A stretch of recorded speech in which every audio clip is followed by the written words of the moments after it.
ఏమండి, ఇవాళ సోమవారం శివునికి ఇష్టమని పాయసం చేసిన పక్కింటోళ్ళకి ఇచ్చి రాపోండి. నా భార్య నిరూపించుకునే పద్మ. అదేంటి కొత్తగా అట్లా అంటున్నావు?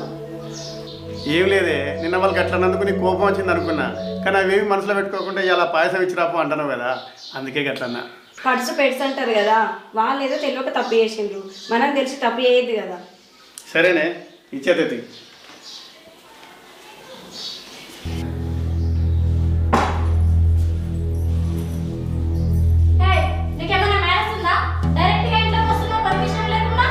ఏం మాట్లాడతాను చెల్లె?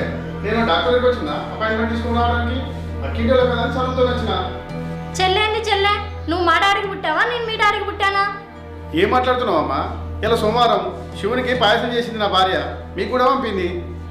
వచ్చి మాకొద్దది, అది ఎట్లా చేసిర్రు ఏమో. గంగా, ఇంటికి వచ్చిన పెద్ద మనిషితో అట్లే మాట్లాడతావా?